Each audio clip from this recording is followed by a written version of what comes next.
안녕하세요. 사연에 빠지다의 DJ 민영입니다. 오늘도 두 가지 사연 준비되어 있는데요. 끝까지 함께 해주실 거죠? 그럼 오늘의 사연도 함께 만나볼게요. 구독과 좋아요 버튼도 잊지 말고 꾹 눌러주세요. 안녕하세요. 얼마 전 앓던 이가 시원하게 빠진 것처럼 속이 뻥 뚫리는 일이 생겨 사연을 보내봅니다. 저는 딸 하나를 키우는 평범한 주부예요. 흔히들 연애랑 결혼은 다른 거라고 하잖아요. 결혼은 현실이고 사랑만으로 할 수 없는 일이라고요. 사실 요즘 같은 시대에 정말 사랑만으로 결혼하는 사람이 어디 흔하겠습니까? 서로 조건 따질 게 참 많고 많죠.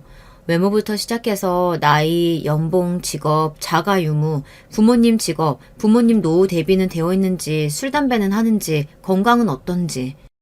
결혼은 인생 최고의 장사라는 말이 괜히 나온 게 아닌 것 같아요. 여자는 어린 나이와 예쁜 외모, 남자는 능력이 무기가 되어 결혼 시장에 서로를 상품처럼 판매하고 이런 것들이 당연시 되어버린 사회지만 저는 좀 달랐습니다. 어렸을 적부터 내가 만약 결혼을 한다면 꼭 운명적인 상대와 영화 같은 사랑에 빠져 열정적인 연애를 한 후 사랑의 결실을 맺고 싶다는 생각을 해왔거든요. 아마 여자아이들이라면 어렸을 적에 공주와 왕자의 사랑 이야기를 보며 한 번쯤 그런 생각을 해봤을 겁니다.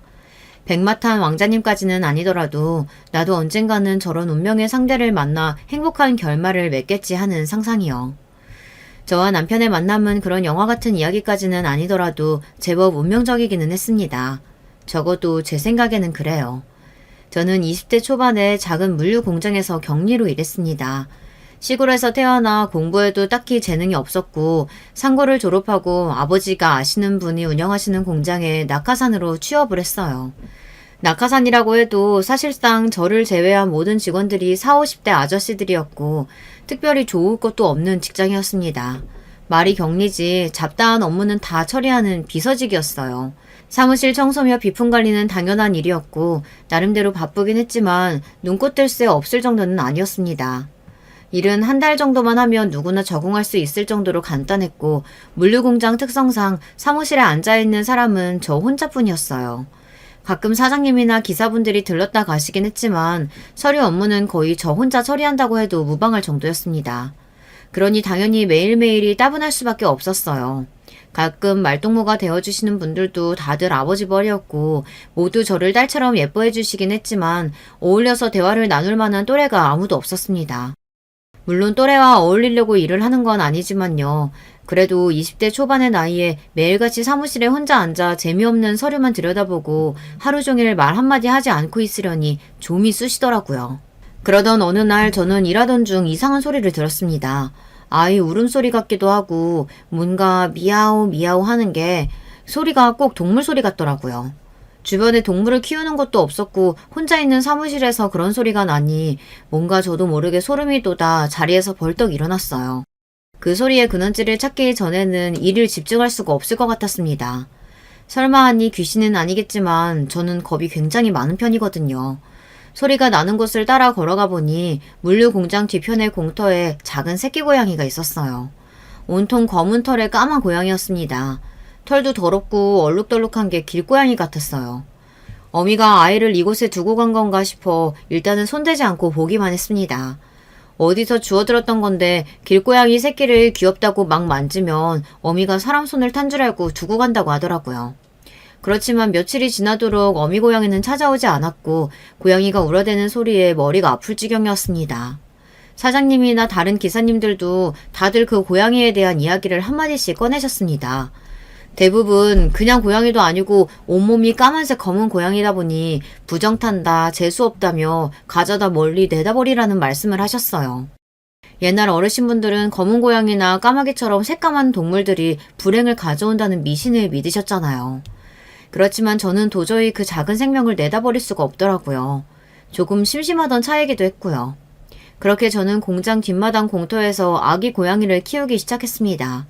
매일같이 밥도 챙겨주고 물도 챙겨주고 씻겨주다 보니 점점 정이 들더라고요. 이름은 네로로 지어주었어요. 아마 여러분들도 검은 고양이라고 하면 네로라는 이름이 먼저 생각나실 거예요. 유명한 노래가 있잖아요. 조금 뻔한 장명 센스였지만 그래도 저는 그 이름이 좋았습니다.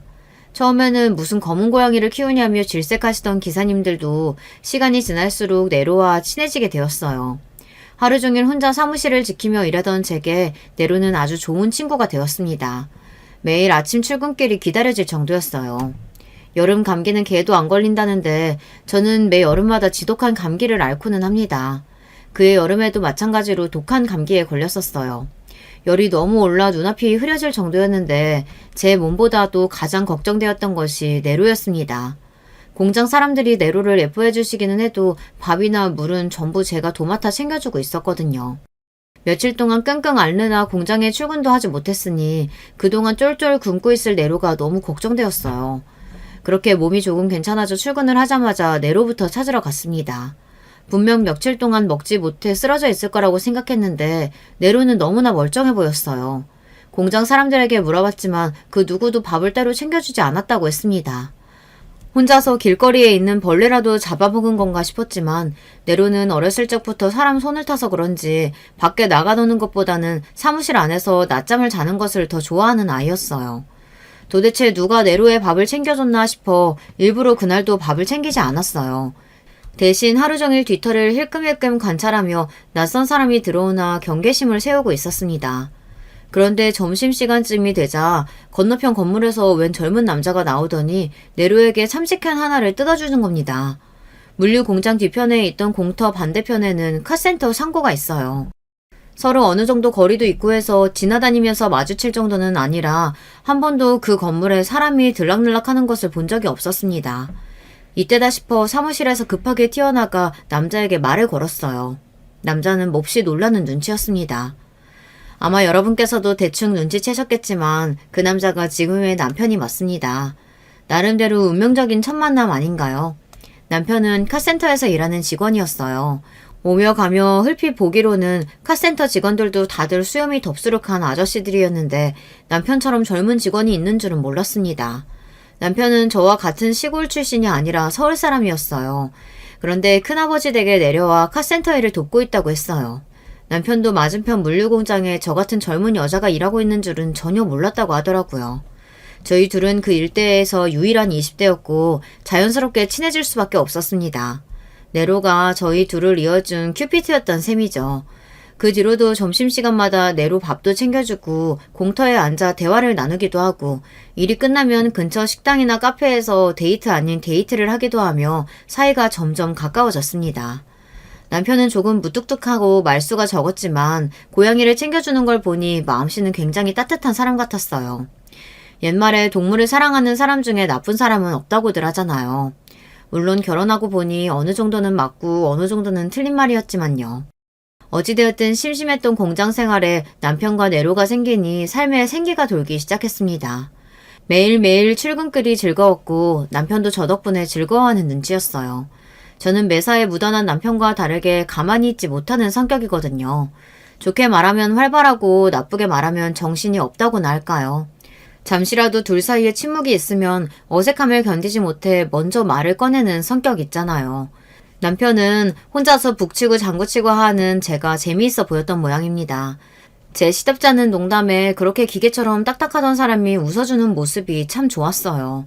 그 모습에 반해서 사귀게 되고 결혼까지 했는데 그 멋있던 사람이 지금은 다 어디로 갔는지 모르겠네요. 물론 외모만 보고 결혼한 건 아니지만 그래도 가끔은 젊은 시절 울퉁불퉁하던 남편의 팔근육이 그리워질 때가 있습니다. 결혼하고 저도 살이 많이 찌긴 했지만 남편은 거의 20kg가 넘게 쪄서 완전히 배불뚝이 아저씨가 다 됐거든요. 지금도 가끔씩 농담으로 완전 사기 결혼 아니냐고 말하곤 해요. 결혼 후에 남편은 제가 공장 일을 그만두고 남편과 함께 서울로 올라가길 바랬어요. 저는 그 말에 따르기로 했습니다.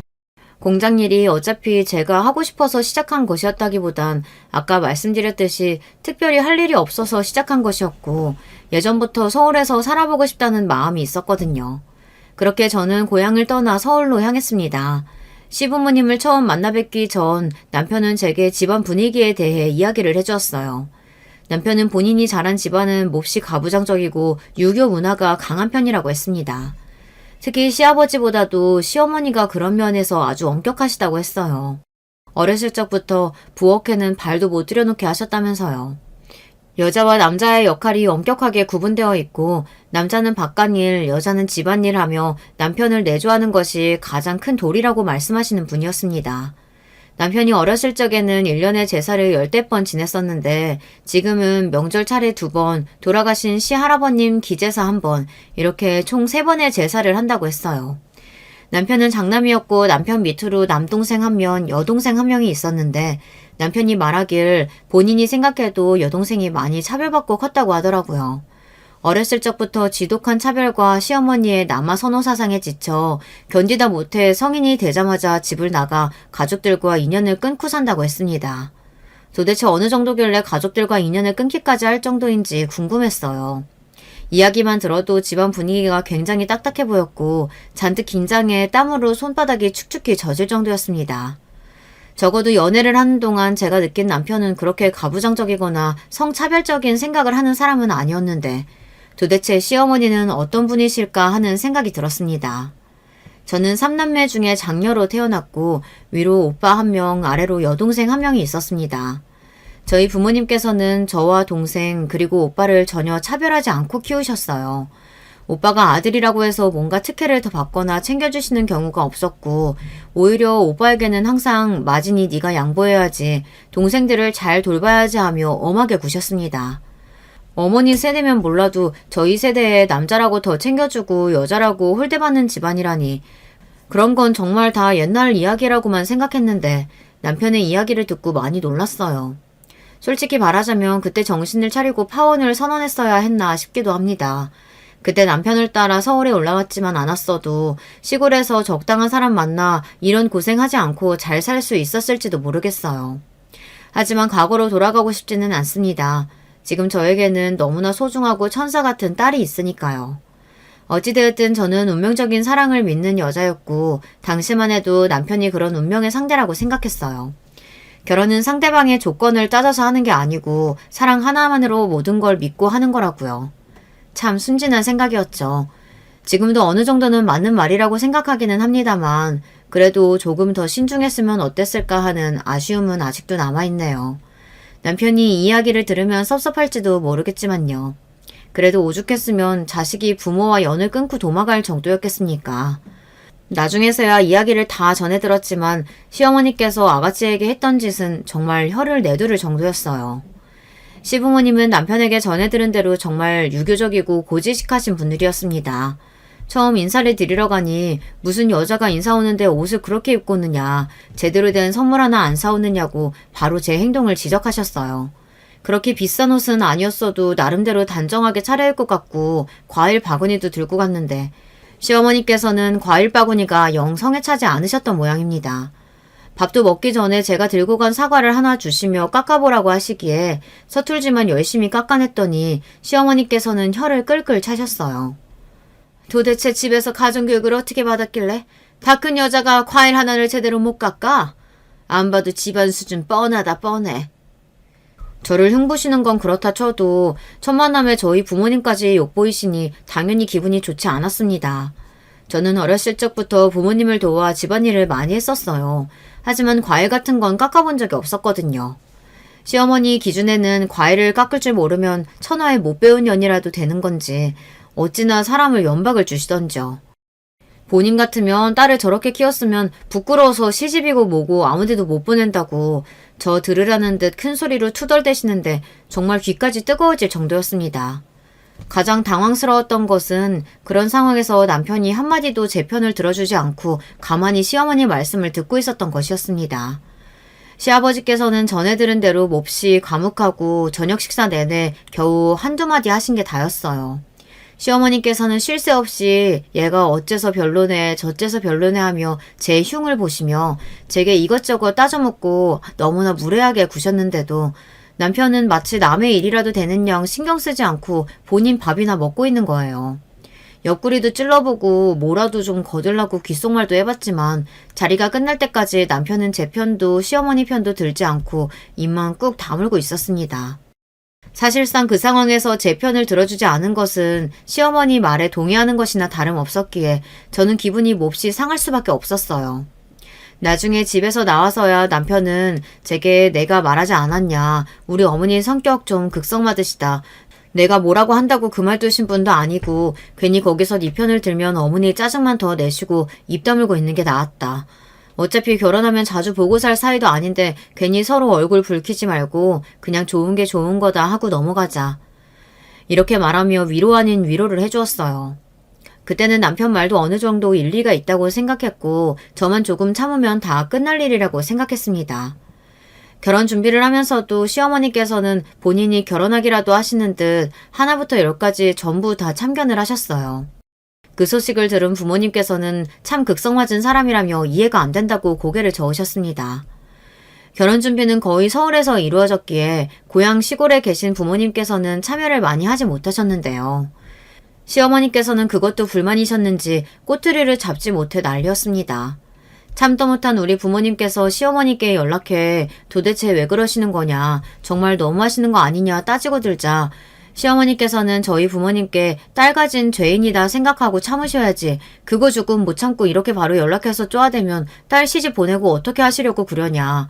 원래 딸은 출가 외인인 거 모르시냐. 이러며 적반하장으로 뻔뻔하게 구셨습니다.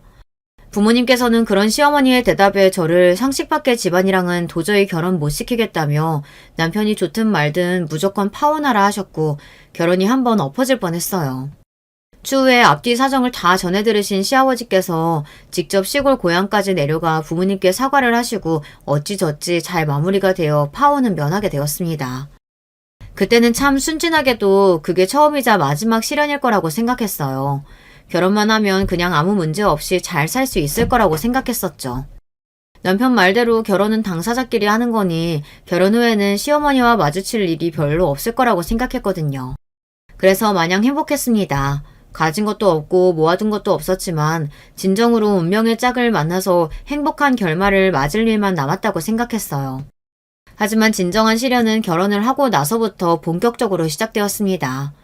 결혼 후에는 우리 둘이서만 지내고 시부모님 볼 일은 없을 거라던 남편 말과는 다르게 시어머니께서는 매일같이 저희의 신혼집을 드나드셨어요. 참다 못해 비밀번호를 한번 바꾸니 어찌나 성을 내시던지요. 내가 우리 아들 사는 집 오겠다는데 네가 뭔데 시애미를 못 오게 하냐며 동네가 떠나가라 악을 쓰시길래 결국 다시 비밀번호를 알려드렸습니다. 도대체가 남편이랑 결혼을 한 건지 시어머니랑 결혼을 한 건지 알 수가 없었어요. 알고 보니 남편이 결혼하기 전에는 시어머니께서 서울부터 제가 살던 고향까지 일주일에 한 번씩은 반찬을 싸들고 내려와 남편을 보살펴 주셨다고 했습니다. 청소며 빨래며 시어머니께서 내려와 전부 다 해주시고 어린애나 다름없이 보살펴 줬더라고요. 어렸을 적부터 부엌에는 한 번도 들어가 본 적이 없던 사람이 혼자 산다고 했을 때 이상한 점을 느꼈어야 했는데 연애 시절에는 한 번도 남편이 지내고 있는 집에 가본 적이 없어 몰랐습니다. 평생을 시어머니의 보살핌 아래에서 자라서인지 남편은 지 손으로 밥 한 번 못 차려 먹는 인간이었어요. 밥도 못 차려 먹는 사람이 카센터에서 차 정비는 도대체 어떻게 하고 살았는지 모르겠습니다. 부모님 이야기를 전해 듣고는 집안일에 좀 서툴겠거니 생각은 했지만 정말 아무것도 할 줄 모르는 사람일 거라고는 상상도 못했어요. 남편에게 이제와 집안일 좀 도와라 말해봤자 평생을 걸쳐서 만들어온 습관이 고쳐질 리가 없었죠. 어차피 집에서 전업주부이라며 살림하고 있었으니 굳이 남편에게 집안일을 시킬 생각도 없었습니다. 물론 제가 없을 때 혼자 지낼 수 있을 정도는 되었으면 하는 바람은 있었지만요.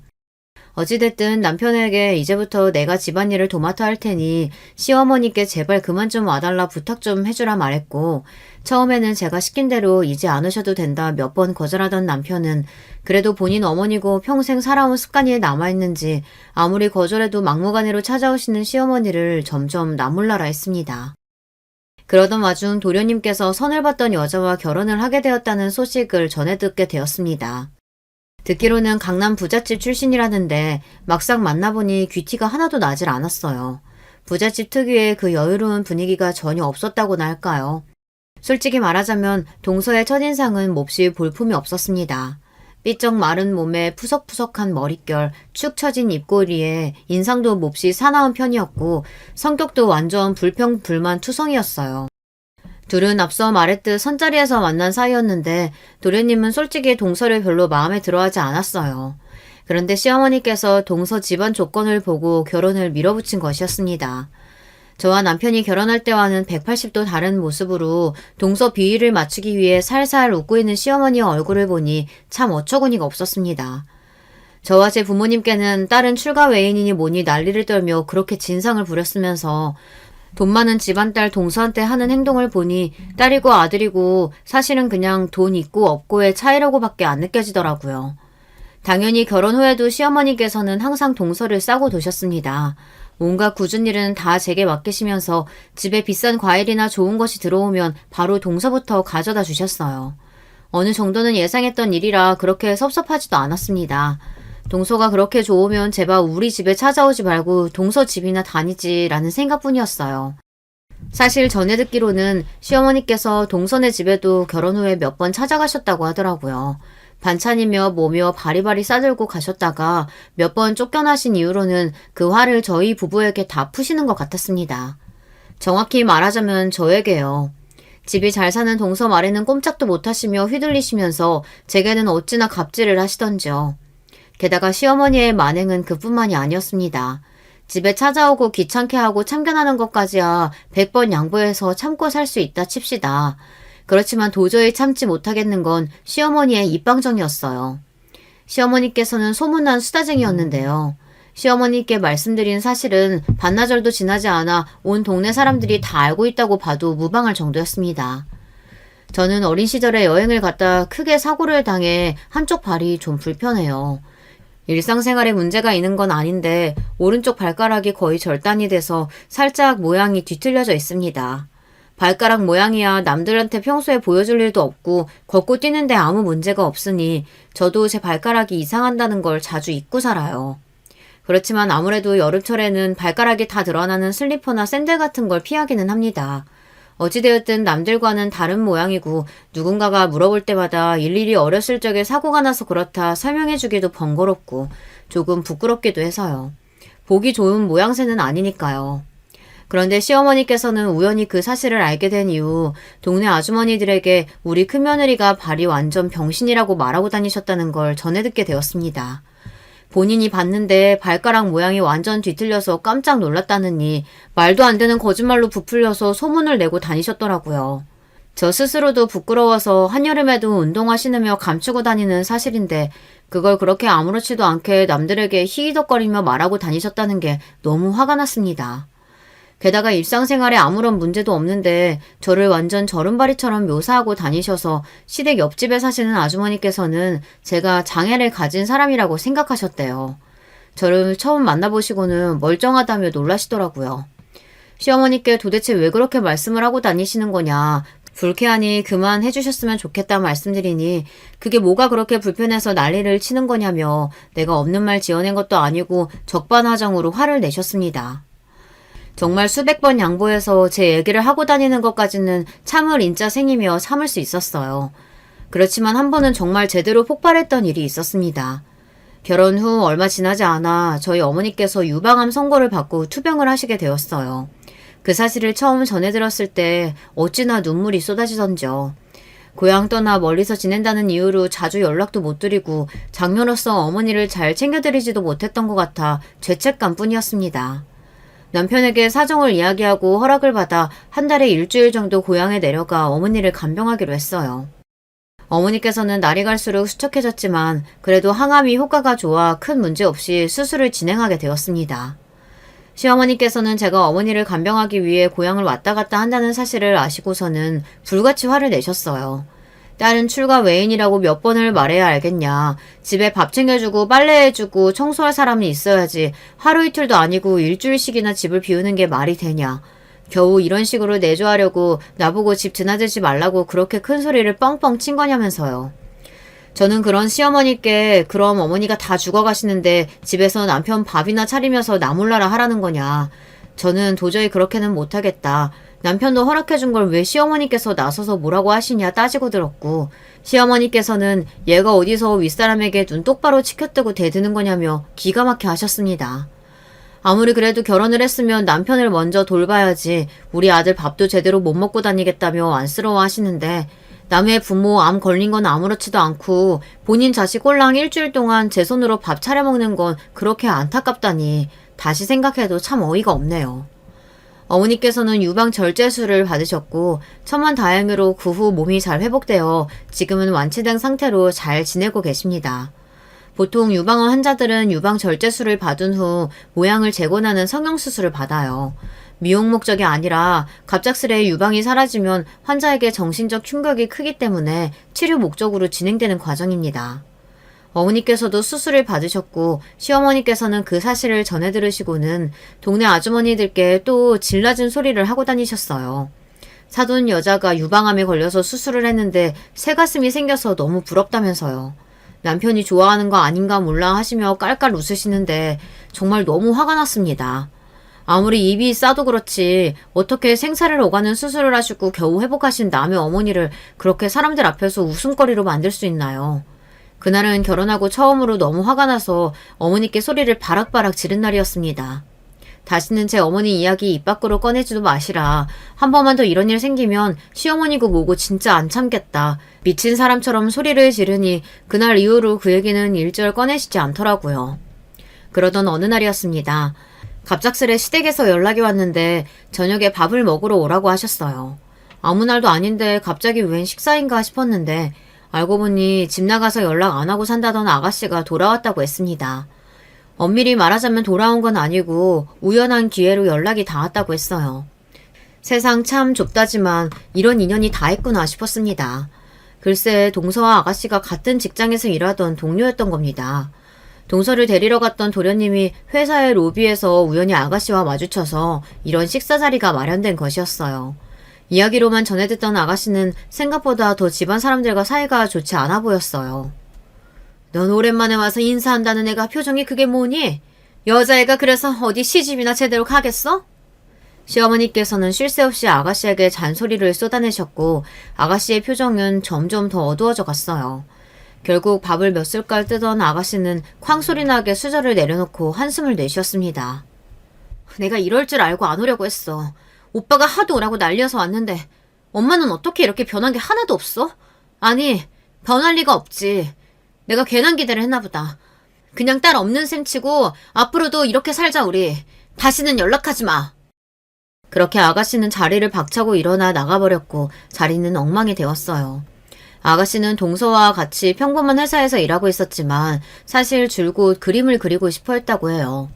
어릴 적부터 그림에 재능이 있었고 항상 대회에 나가서 상을 타올 정도였지만 시어머니께서 격하게 반대하시는 바람에 결국 위대에 진학을 하지 못했다고 하더라고요. 여자는 자고로 많이 배워봤자 아무 쓸모가 없다면서요. 남편과 도련님은 배우고 싶다는 것이 있으면 아무리 비싼 것이라도 다 학원에 등록해주고 있는 힘껏 지원해주셨던 것과는 정반대의 행동이었습니다. 남편과 도련님이 크는 내내 부엌 한번 들여다보지 않았을 때 아가씨께서는 어린 나이부터 시어머니를 도와 집안일을 다 했어요. 답은 뻔히 정해져 있죠. 남편이란 사람이 제가 어렸을 적에 이랬다며 아무렇지도 않게 이런 이야기를 해오더라고요. 참 기가 찼습니다. 장남이 되어서 동생들을 잘 돌보지 못한 것을 부끄러워하지는 못할 망정 너댓 살이나 어린 동생들에게 본인 밥을 차리게 하고 본인 방 청소를 하게 한 것을 전혀 부끄럽게 여기지 않더라고요. 그런 걸 부끄러워할 사람이었으면 애초에 자기 손으로 밥을 차려 먹었겠지만 말입니다. 모든 이야기를 다 전해들은 건 아니지만 아가씨가 어떤 환경에서 코았을지 모든 것이 뻔하게 그려졌어요. 매사에 오빠들에게 뒤처져 집안에서는 항상 뒷전, 그러면서 굳은 일은 전부 다 본인 차지. 지금에 와서 제가 이 집안에서 맡고 있는 역할과 크게 다를 바가 없었습니다. 저라도 그런 환경에서는 도저히 견디지 못했을 것 같아요. 아무리 부모 자식 간의 인연은 쉽게 끊어지지 않는다지만 아가씨라고 그 어린 나이에 부모 품을 떠나는 게 쉬운 일은 아니었겠죠. 그 긴 세월 동안 얼마나 가슴에 맺힌 한이 많았으면 그렇게 인연을 끊어버렸겠어요. 낳아주고 길러줬다고 다가 아니지 않습니까? 다들 본인도 모르게 어렸을 적에 받은 상처를 평생 안고 살아가는 법인데 저는 아가씨의 심정이 충분히 이해가 됐습니다. 그 뒤로도 정말 서러운 일들이 많았지만 지금 가장 생각나는 건 제가 임신했을 때예요. 입덧 안 하고 지나가는 사람들도 있다지만 저는 정말 입덧이 심했어요. 음식 냄새만 맡아도 구역질이 올라올 정도였으니까요. 그런 제게 남편은 매일같이 아침을 차려주기를 요구했어요. 그때만큼은 정말 남편이 왜 남의 편인지 알겠더라고요. 본인 아이를 뱃속에 품은 여자가 음식 냄새도 못 맡아 힘들어하는데 어떻게 해서든지 아침만은 꼭 처먹어야겠는지. 그렇다고 시어머니를 불러 아침을 차려달라 할 수도 없으니 구역질을 참아가며 아침을 차려주긴 했습니다. 그런 제게 남편은 입덧이 그렇게 심하냐, 남들도 다 아는 임신인데 왜 너만 그렇게 증상이 심하냐, 속 편한 소리나 해대고 있고 정말 다시 생각해도 열불이 차오르네요. 예쁜 딸이 태어난 후로 그래도 일상에 조금이나마 행복이 찾아왔습니다. 아이가 방긋방긋 웃는 얼굴만 봐도 힘이 났어요. 남편은 당연히 산후조리고 뭐고 아는 게 아무것도 없었고 아이를 낳고도 평소처럼 제가 집안일을 하기를 바랬습니다. 연애할 때는 그저 조금 무뚝뚝하고 무신경하다고 생각했던 것이 결혼하고 좀 살아보고 나니 정말 최악이더라고요. 한번 대판 싸우고 난 뒤로 그나마 조금 육아를 도와주기는 했습니다만 사실상 육아며 집안일이며 전부 제 차지였어요. 아이는 너무 예뻤지만 몸은 많이 고됐습니다. 그러던 중 기제사 날이 돌아왔어요. 결혼한 후부터 명절이며 시할아버님 기제사까지 1년에 3번씩 꼬박꼬박 제사를 했고 그때마다 시댁에 가면 시어머니는 몸이 안 좋으시다며 하는 둥 마는 둥 동서는 바쁘다며 저녁쯤에 시댁을 찾아왔기에 사실상 거의 다 제 몫이었습니다. 그렇지만 이번 제사는 도저히 저 혼자서 할 수 없을 것 같았어요. 아이를 낳은 지 100일도 채 지내지 않았고 몸도 멀쩡하지 않은데 아이 돌보랴 제사 음식하랴 생각만 해도 끔찍했습니다. 어머님, 다름이 아니라 이번 제사 말인데요. 아시다시피 제가 애 낳은 지 얼마 안 됐잖아요. 몸 상태도 아직 안 돌아왔고 좀 쉬고 싶어서요. 뭐야? 나 때는 애 낳고 바로 밭 나가서 일하고 그랬어. 이게 어디서 엄살이야, 엄살은? 시어머니의 반응은 정확히 예상대로였습니다. 더 이상 상대할 힘도 없어 바로 동서에게 전화를 했어요. 동서, 잘 지내? 다름이 아니고 이번 제사는 좀 일찍 와서 같이 준비했으면 해서. 동서도 알다시피 내가 애 낳은 지 얼마 안 됐잖아. 몸이 예전 같지가 않네. 네? 저보고 제사 음식을 하라고요? 참나 어이가 없어서. 그냥 아줌마 쓰면 되잖아요. 아, 돈 없으시지? 제가 돈 내드릴 테니까 아줌마 불러서 하세요. 동서는 그렇게 전화를 끊어버렸고 참 기가 찼어요. 아무리 집 잘 산다고 한들 이건 너무 예의가 없는 거 아닌가 싶었습니다. 그래도 좋게 좋게 참고 어떻게든 제사에 참여해보려고 했는데 도저히 참을 수 없는 수준이었어요. 결국 저는 시아버지께 전화를 드렸습니다. 시아버지께서는 원체 무뚝뚝하시고 여자들 일에는 관심이 없으셔서 결혼하고 몇 년 동안 전화를 드려본 적이 손에 꼽을 정도였어요. 그런 시아버지께 이번 제사는 도저히 참여 못하겠다. 몸이 너무 안 좋다. 힘들다. 그동안의 일들을 쏟아내듯 모두 말씀드리니 가만히 듣고 계시던 시아버지께서는 알겠다며 이번 제사는 오지 말고 집에서 쉬라고 하셨습니다. 제가 집에서 쉬면 제사는 어떻게 되는 거지 조금 걱정이 되긴 했지만 그렇다고 제사에 갈 마음은 전혀 없어서 결국 남편만 보내게 되었어요. 그 와중에 남편은 저는 집에서 쉬는데 본인은 왜 제사에 가야 하냐며 투덜거렸는데 당신네 조상님이지 우리 집 조상님이냐 당연히 가야 하는 거 아니냐 짜증을 내니 그제서야 엉덩이를 떼더라고요. 그렇게 남편을 보내고 딸아이와 간만에 둘이서 평화로운 시간을 보내고 있는데 전화기에 불이 나게 연락이 오기 시작했어요. 신경이 쓰이긴 했지만 받지는 않았습니다. 그렇게 한숨 낮잠을 자고 일어나니 저녁이 다 되어서야 남편이 돌아왔고 완전히 녹초가 되어 있더라고요. 무슨 일 있냐고 물어봤더니 남편은 말도 말라며 제사에서 있었던 일들을 이야기해 주었는데요. 정말 믿기지 않는 이야기였습니다. 남편이 시댁에 도착하니 시어머니께서는 왜 혼자 왔냐며 설마 진짜 같이 안 온 거냐 물어오셨다고 합니다. 그때 시아버지께서 본인이 쉬라고 하셨다. 애 낳은 지 얼마 되지도 않았고 몸도 안 좋다고 해서 그러라고 했다 말씀해 주셨고 시어머니께서는 불만이 가득한 얼굴이었지만 시아버지가 그렇게 하라고 하셨다니 한마디 말도 못하고 뒤로 저에게 전화만 불이 나게 하셨던 것이었어요. 그럼 이 많은 제사 음식은 누가 다 해요? 나 손목도 아프고 허리도 아파서 오래 앉아있지도 못하는데. 작은 애네 불러서 같이 하면 되잖아. 그동안 작은 애가 제사 와서 한 게 뭐가 있어? 걔네 바쁜 거 몰라요? 매번 저녁 시간 다 돼서 오잖아. 오늘도 그러겠다고 할 게 뻔한데. 아휴, 내 팔자야. 시어머니께서는 투덜투덜대며 혼자서 제사 준비를 시작하셨고 아무래도 혼자 하기는 무리라고 생각하셨는지 결국 동서에게 전화를 하셨다고 해요. 예, 네 형님이 오늘 몸이 안 좋아서 제사에 못 온단다. 지금 네가 와가지고 나랑 같이 제사 음식 좀 해야겠다. 네? 아니 제가 분명 돈 주겠다고 아줌마 쓰라고 했는데 아줌마 안 부르셨어요? 제사 음식은 정성으로 하는 건데 무슨 아줌마는 아줌마야. 잔말 말고 지금 당장 와라. 저 지금 못 가요. 바빠요. 그럼 저녁에 갈 때 음식 좀 사갈게요. 됐죠? 아니, 얘가 지금 장난하는 것도 아니고 내가 너 좀 이뻐했다고 이렇게까지 경우 없이 굴어도 되는 거니? 지금 안 오면 한 소리 들을 줄 알아. 못 간다니까요. 그렇게 정성 중요하시면 어머니 혼자 하세요. 그렇게 동서는 전화를 끊어버렸고 시어머니께서는 몹시 역정을 내셨다고 해요. 한참을 고민하시던 어머니께서는 누군가에게 연락을 거셨는데 바로 아가씨였습니다. 당연히 아가씨는 처음엔 전화를 받지 않았지만 시어머니께서 하도 끈질기게 전화를 거니 결국 통화가 되었다고 하는데요. 시어머니께서는 오늘이 네 할아버지 제사인데 너 이런 식으로 조상님 무시하고 그러면 천벌 받는다. 아무리 네가 우리가 싫어도 부모 자식 연은 그렇게 쉽게 끊을 수 있는 게 아니다. 귀가 따가울 정도로 욕을 해대서 결국 아가씨께서 제사를 도와주러 오셨다고 하더라고요. 어렸을 적부터 시어머니 밑에서 구박받으며 제사를 수도 없이 도와서 그런지 아가씨는 완전히 제사 음식의 달인이라고 했어요.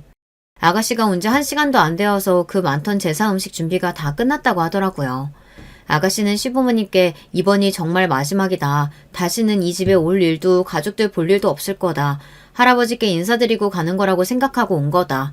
자식으로서 도리는 이걸로 다 했다고 생각한다. 딱 잘라 말했고 그렇게 말하는 아가씨의 태도가 너무 단호해서 시어머니께서도 별 말을 더 붙이지 못하셨다고 했어요. 제사가 끝나고 나서야 시댁에 찾아온 동서는 아가씨를 보고 좀 놀란 눈치였대요. 그렇지만 아가씨가 별말 안 하고 아는 척도 안 하니 안심하고 평소처럼 떠들어대기 시작했다고 하더라고요. 아니, 제사 음식 사는 게 뭐가 어때서 그렇다고 그렇게 유난이세요? 요즘 세상에 하나부터 열까지 직접 하는 집 별로 없어요. 돈이 그렇게 아까우세요?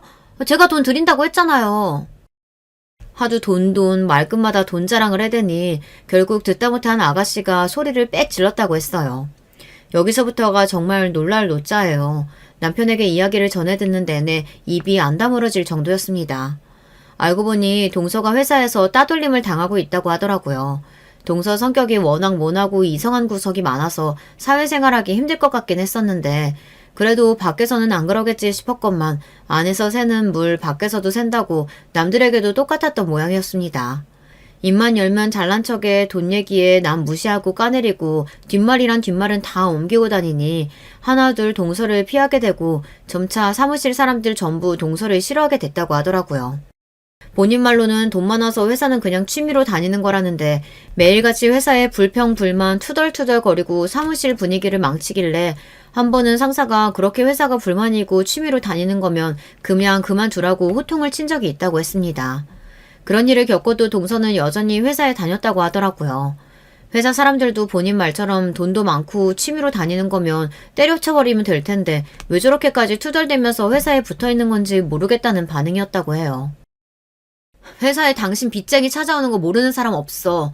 저렇게 뻔뻔하고 입만 열면 거짓말인 여자가 도대체 누구랑 결혼했나 했더니 알고 보니 동서가 강남 출신의 잘 사는 집안 출신인 것은 사실인데 그건 다 옛날의 영광이고 동서 아버지 사업이 쫄딱 망한 후로는 빚더미에 시달리고 있는 처지였다고 하더라고요. 정말 들으면서도 어이가 없었어요. 어쩐지 잘 사는 집안 딸 치고는 품위도 없고 귀티도 안 흐르고 맨날 말로만 돈 많다 자랑을 해대지 비싼 물건 쓰는 꼴을 한 번도 못 봤는데 모든 퍼즐이 딱딱 들어맞는 느낌이었습니다. 아가씨는 앞으로 다시는 가족들하고 연락할 생각도 없고 어차피 곧 회사도 옮길 생각이었다며 정말 지긋지긋하다. 어쩜 며느리까지 저런 사람으로 수준이 맞게 들어왔냐면서 시어머니와 대판 말다툼을 하고 그대로 나가버렸다고 했어요. 며느리 한 명이 제사에 빠졌다고 그렇게 난리가 날 줄은 정말 몰랐습니다. 시어머니께서는 모든 사실을 아시고 충격의 뒷목을 잡고 넘어가셨다고 했어요. 다른 거 하나 안 보고 집안 배경 조건 맞춰 결혼한 건데 알고 보니 그 모든 게 거짓말이었다니 그럴만도 하죠. 이건 사기 결혼이다. 이혼을 한 해 만에 제사상 앞에서 난리를 치는 통에 결국 시아버지께서 다들 조용히 하고 집으로 돌아가라 호통을 쳐서 자리가 마무리되었다고 하더라고요. 아무래도 제 잘못은 없긴 하지만 다 제가 제사에 안 가서 일어난 일이니 그래도 좀 신경이 쓰이기는 했어요. 동서한테 연락이라도 해봐야 하나 하던 차에 호랑이도 제 말하면 온다고 딱 동서에게 전화가 왔습니다. 이거 다 당신이 계획한 거지? 그 여자도 당신이 부르라고 한 거 아니야? 제사 음식 좀 하는 게 뭐가 그렇게 힘들다고 이 난리 사단을 만들어. 책임져. 너 때문에 이혼당하게 생겼으니까 책임지라고. 조금이나마 남아있던 미안한 마음이 쏙 들어가는 순간이었어요. 울컥하는 마음에 저도 더 이상은 참지 않고 그동안 쌓아왔던 말들을 쏟아냈어요. 이게 어디서 반말이야.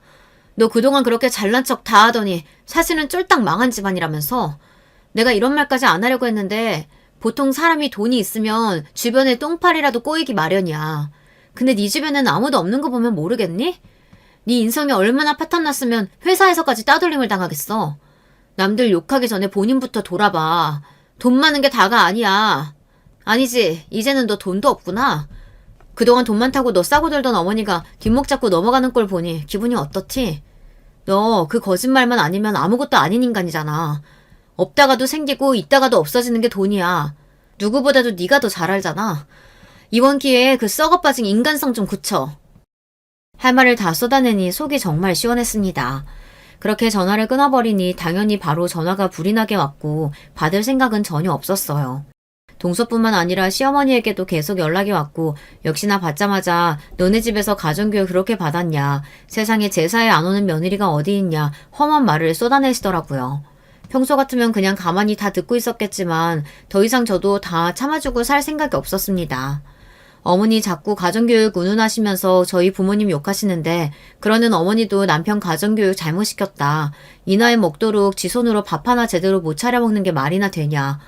어머니 말대로 저 가정교육 못 받고 못 배워먹은 년이니 앞으로 제 마음대로 살겠다. 참견하시지 말라. 그렇게 할 말을 다 쏟아내고 전화를 끊어버렸습니다.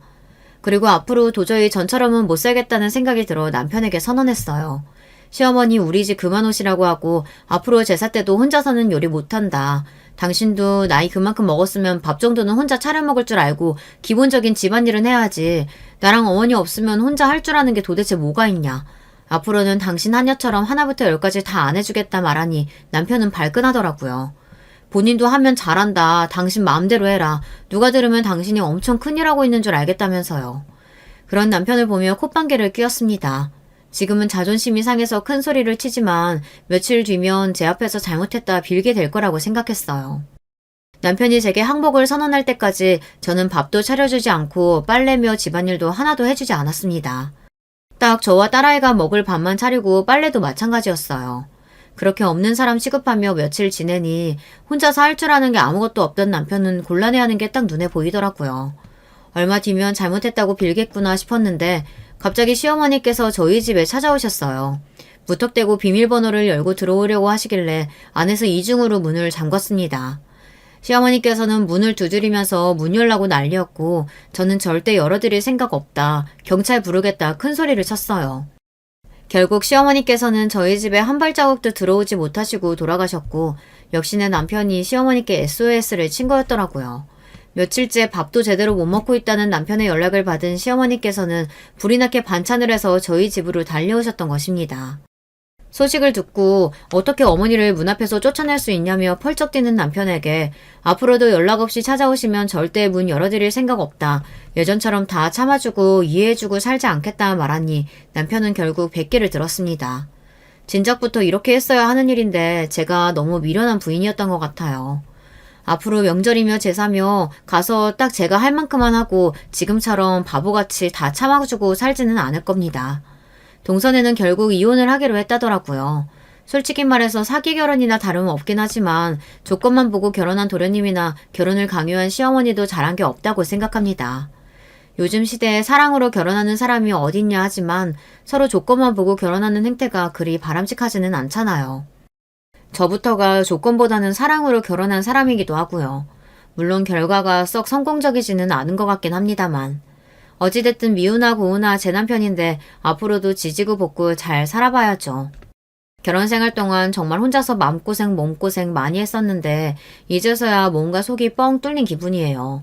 진작부터 할 말 다 하고 살 걸 내가 뭐가 부족하다고 그렇게 매사에 내내거리면서 고개 숙이고 살았던 건지 모르겠습니다.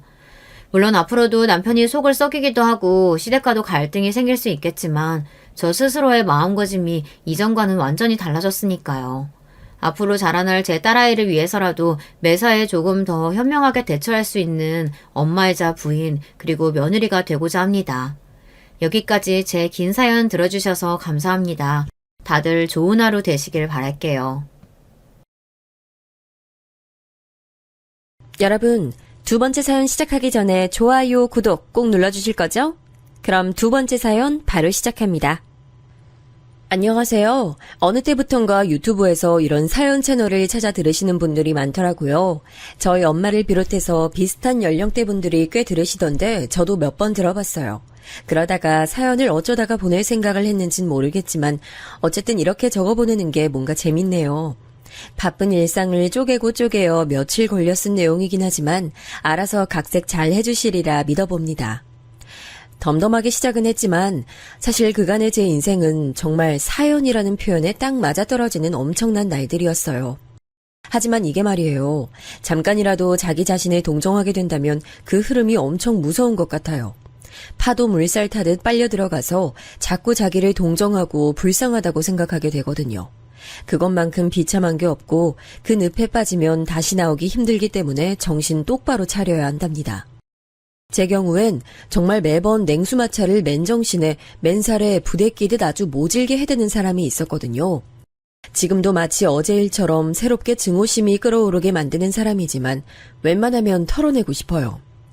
그 사람은 다름 아닌 제 시어머니 김순자 씨예요. 비록 가명이지만 이렇게 이름으로 표현하고 싶은 이유는 정말이지 도저히 어머니라는 명칭조차 붙이고 싶지 않은 사람이기 때문에 인간이 어쩜 저렇게 악랄하고 못됐을까 싶어요. 왜 그렇게 집에 돈이 없대냐? 아니, 돈 1, 2천도 없는 집이 어디 있어? 아무리 우리 정민이가 장가를 가긴 해야 한다만 어째 그렇게들 살았대? 엄마 뭐 하시냐? 아버지는?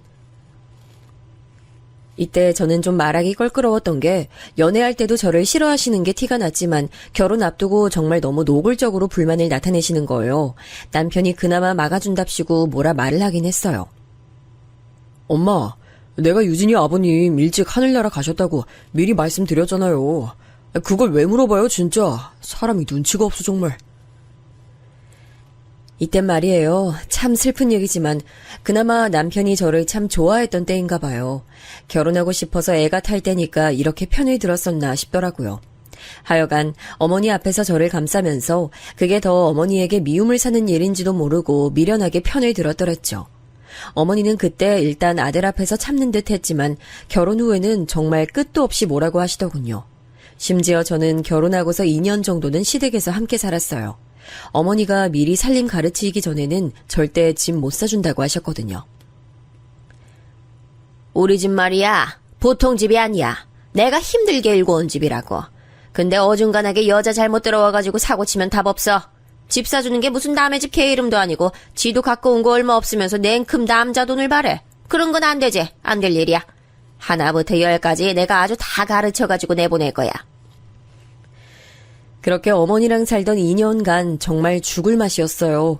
이건 과장도 뭣도 아니었습니다. 신우이는 결혼한 지 좀 됐는데 왜 그렇게 자기 남편이랑 싸워대는 건지 툭하면 자기 애들을 끌고 친정에 와서 자는 거예요. 그러면 어머니는 아주 당연한 듯 저한테 밥 준비를 시키셨어요. 보통의 시어머니들이 다 그렇듯 저한테 반말이며 막말을 마구 해대면서 말이죠. 야, 가서 밥 좀 안 쳐라. 마트 가서 장도 보고. 야, 거기 물 떨어지잖아. 얼른 행주로 닦아 얼른. 어머니는 정말 머리끝부터 발끝까지 저를 너무나 함부로 대하는 게 절로 느껴졌어요. 시키는 것도 한 번에 막 4-5가지를 시켜댔고 그중에 하나라도 제가 빠뜨리면 멍청하다면서 쭝을 대시더군요. 아니 일머리도 없고 멍청하고 대체 어디다 써먹냐? 아이 하여간 며느리라고 이런 걸 얻었으니 내 아들이 가서 주워온 걸 내가 누구한테 한탄을 해 진짜. 아이고 내 팔자야. 어머니의 이런 말투는 제 가슴에 상처는 둘째치고 정말 피가 철철 흐르게 만들더군요. 어쩜 그렇게 말씀을 모질게 해대시던지 게다가 시누이도 정말 만만치 않게 독한 인간이었어요. 제가 돈 없이 시집왔다는 걸 두고 그렇게 물고 늘어지며 은근히 까대는 거예요. 아니 우리 정민이 대단하지? 내 동생이지만 얘가 여간 잘난 애가 아니야. 옳게는 그거 확실히 알아야 돼. 진짜 복도 없지. 정민이가 장가를 이렇게 갔으니까 철민이라도 제대로 된 곳에 장가 보내야 돼. 아들 둘 다 가난한 집에 장모복 없는 곳에 보내기는 좀 그렇잖아. 너무 얄밉고 얄미운 게 저를 저격하는 말을 해놓고선 꼭 딴 데를 보더라고요. 그리고 잽싸게 화제를 돌려버려요. 우와, 엄마, 그게 뭐야? 게장이야? 나 먹을래. 좀 줘봐. 밥 없어? 제가 째려볼 틈도 주지 않고 그렇게 화제를 쓱 바꿔버리는 게 제 시누이였어요. 그리고 얼마나 자기 친정에 자주 들락거리는지 일주일에 3번씩은 왔던 것 같아요. 신우 남편은 그런 모양새가 싫었던지 다행히 처가댁에 자주 오지 않더라고요. 이 집에 오는 건 신우랑 신우네 애들뿐이었고요. 신우는 저를 이 집에서 쓰는 도우미로 생각하는지 자기 애들 목욕까지 시키더라고요. 있잖아, 올케. 우리 윤서, 윤우가 내가 씻겨주는 것보다 올케가 씻겨주는 게 더 좋은가 봐. 애들 싹 씻겨서 내보내주면 내가 머리 말려줄게. 아까 내가 밥 먹다 말한 거 생각나지? 나 엊그저께 애들이랑 썰매장에서 완전 대짜로 미끄러졌잖아. 진짜 너무 아파 죽겠어. 저도 참 뭐가 그렇게 꿀릴 게 있다고 시댁에 같이 살면서 시누이가 시키는 걸 다 하고 있었을까요? 그런 중에 남편은 신혼인데도 맨날 늦어서 집에 새벽에 들어왔고요. 늘 늦지막히 방문을 열고는 늦어서 미안하단 소리를 했어요. 갈수록 저는 남편과의 생활이 조금도 없는 게 너무 숨막히고 힘들더군요. 이런 불만을 몇 번이나 토로했고 남편도 자기 딴에는 맞춰주려고 했었는데요. 그래도 곳에 자기 엄마와 누나가 뭐라고 해대는 소리를 듣고 쏠랑 넘어가는 거예요. 제가 그걸 어떻게 눈치챘냐면 어머니가 안방에서 숨죽여 통화하는 소리를 들었거든요. 뭐? 아이고 웃기고 앉았다 별소리를 다 듣네 내가 이 나이에 며느리 눈치 보고 살아야겠냐? 너 말이야 정민아 너 귀한 아들이야. 왜 그렇게 잡혀 살아? 네가 뭐가 모자란데 어? 이때 순간적으로 뜨끔하면서 누가 봐도 제 얘긴지 알겠더라고요. 그러고서 저는 슬쩍 밖으로 나가 산책을 했는데 그러고 잠깐 후에 돌아오니 어머니는 아주 날카롭게 따지시는 거예요. 어디 갔다 오냐? 젊은 애가 뭐 그렇게 밖에 볼 일이 있어? 집에 할 일이 얼마나 산더미처럼 많은데. 가서 얼른 빨래 걷어와. 좀 이따가 혜진이랑 윤서, 윤우 밥 먹으러 올 거야. 이런 생활들이 계속되니까 기절하겠더라고요. 툭하면 신우네 애들 들이닥쳐서 밥 먹어대고 간식 먹고 밤에는 신우가 저한테 애들 씻기는 것까지 시켜서 재우고 가고 저는 새벽에야 남편 얼굴 보고 겨우 잠들려 치면 어머니는 저부터 건드려가며 깨워요. 곧 죽어도 옆에서 코 골고 있는 자기 아들은 건드리지 않습니다. 그때 어머니가 정말 고질적으로 맨날 해대는 소리가 있었으니 저는 아직도 그 말이 제 골을 울릴 정도로 선명해서 아주 이골이 나요. 네가 뭐가 힘드냐? 우리 아들이 훨씬 고생하고 있지. 잔말 말고 빨리 나와. 이 말에 온갖 울상 죽을 상 다 하면서 진짜 저 밑에서부터 끓어오르는 울음을 억지로 참아가며 겨우겨우 밖으로 나왔던 게 생각나요. 어머닌 말이에요. 심지어 제가 아플 때도 절대 쉴 틈을 주지 않아요.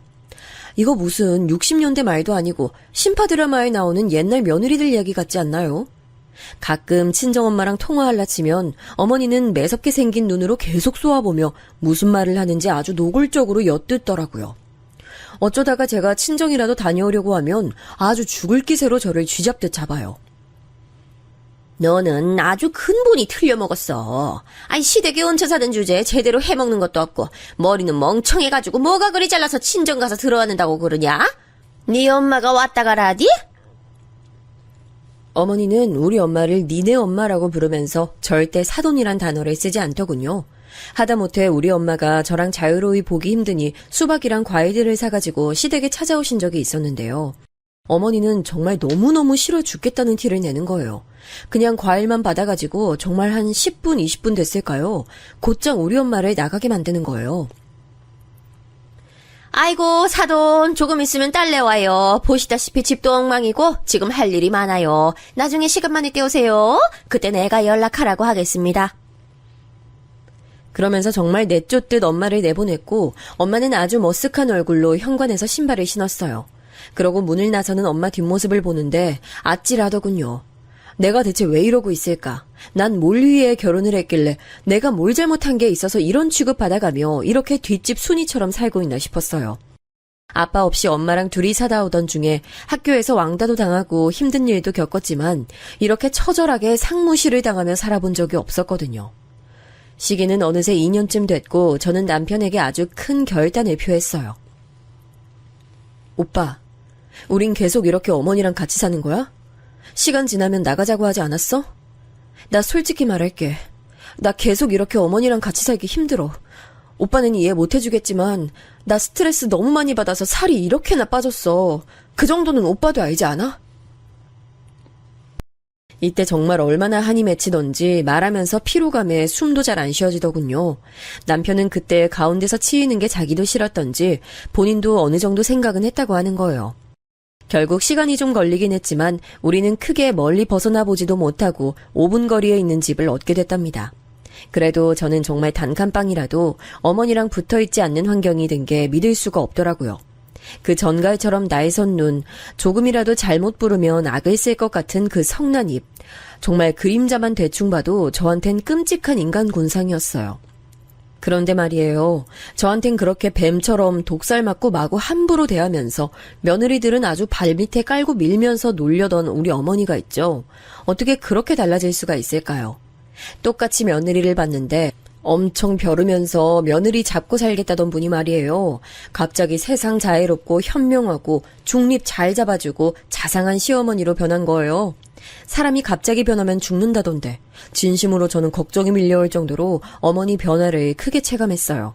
저뿐 아니라 신우조차 질투할 정도로 어머닌 그렇게 아주 다정다감한 분으로 변했어요.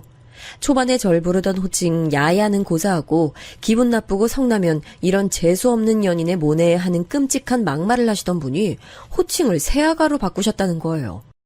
다들 이런 변화에 놀라면서 저 역시 너무 놀랬지만 참 섬뜩하고 무서운 사실이 뭔지 아세요? 그렇게 변하고 새 사람이 되어 며느리를 대하게 된 우리 시어머니 말이에요. 그렇게 착하게 대하시는 그 며느리가 적어도 저는 아니었다는 거예요.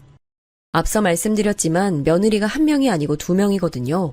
저는 큰 며느리, 작은 며느리 이렇게 있는데 그 며느리가 새로 들어오니 아주 개과천선, 환골탈태하듯 그렇게 잘해주시더군요.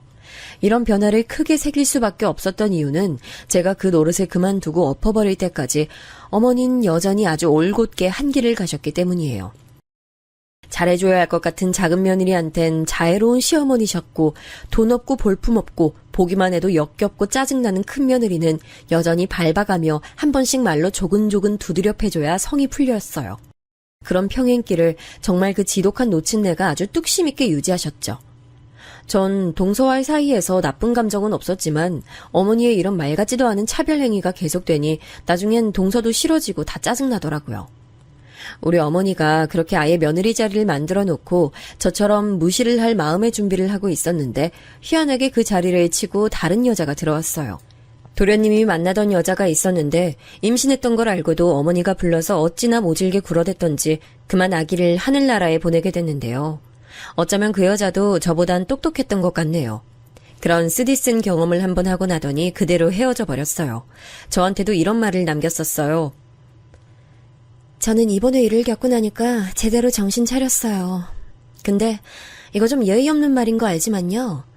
애도 없으시면서 왜 이런 집안에서 계속 꾹꾹 참으면서 사시는 거예요? 정말 너무 이해 안 가요. 더 늦기 전에 정신 차리셨으면 좋겠네요. 이러고 사라져버린 도련님의 전 여친. 그런데 그러고 정말 안 돼요. 맨날 그렇게 꼿꼿하게 자기 아들만 귀한 줄 아는 우리 어머님 앞에요. 새로운 며느리감이 나타난 거예요. 어머니 입장에서 절대 찬성할 수 없고 저 멀리 내쫓아버릴 조건의 며느리였어요. 연상이었고 키도 크고 어머니 말론 독하게 생긴 외모였고요. 그런데 아마 가장 용납할 수 없는 건 돌싱녀였다는 거예요. 다행히 자식은 없지만 일찍이 결혼했고 이혼한 지 시간이 많이 지났다더군요. 하여간 어머니가 도저히 용납할 수 있는 내용이 아니었는데도 어머니는 곧장 그 며느리를 품에 안고 쓰다듬게 되시더군요. 이유는 딱 하나밖에 없었어요. 바로 돈. 어머니가 그렇게 미쳐서 환장하는 돈 말이에요. 아주 동서 들어오고 나서 저한테 얼마나 자랑을 하는지 들으라는 듯 말하시더군요. 그 집 사돈이 아주 젠틀해. 돈도 많이 쓰고. 그런 집을 내가 언제 만나보겠어. 우리 철민이도 그댁 친척한테 취업했잖아. 하여간 아주 장가 잘 갔어. 작은 애가 얼마나 선물을 갖다 주는지 몰라. 하여간 내가 그동안은 며느리가 있는 건지 죽은 건지 하고 살았는데 이제 사 제대로 들인 느낌이 난다. 너는 좀 머리가 있으면 느끼는 게 있어라. 어? 이런 소리를 정말 매번 전화해서 해댔고 노골적으로 우리 둘이 같이 있는 자리에서도 차별을 내댔어요. 명절에 시댁에 같이 모였는데 자꾸 동서 보고는 앉아있으라는 거예요. 아이고, 새아가 뭘 움직이냐 움직여. 넌 그냥 아무것도 안 해도 돼. 선물도 사오고 용돈도 그렇게 줘놓고 뭘 밥까지 하려고 그래. 가만히 앉아서 그냥 주는 거 먹기나 해. 그러면서 모든 일은 다 저에게 몰아주는 어머니, 그리고 동서 비위를 맞춰서 자기도 뭘 얻어보려는 시누이까지 이때 저는 말없이 청심환을 털어먹으며 견뎠어요. 돌아오는 길 남편 역시 눈치 없이 이런 말을 해대는 거 아니겠어요? 그러고 보면 철민이 진짜 인생 잘 풀려. 쟤 그전에 백수되고 파혼했을 때 진짜 어떻게 사나 했다니까. 엄마가 울면서 얼마나 속상했는데.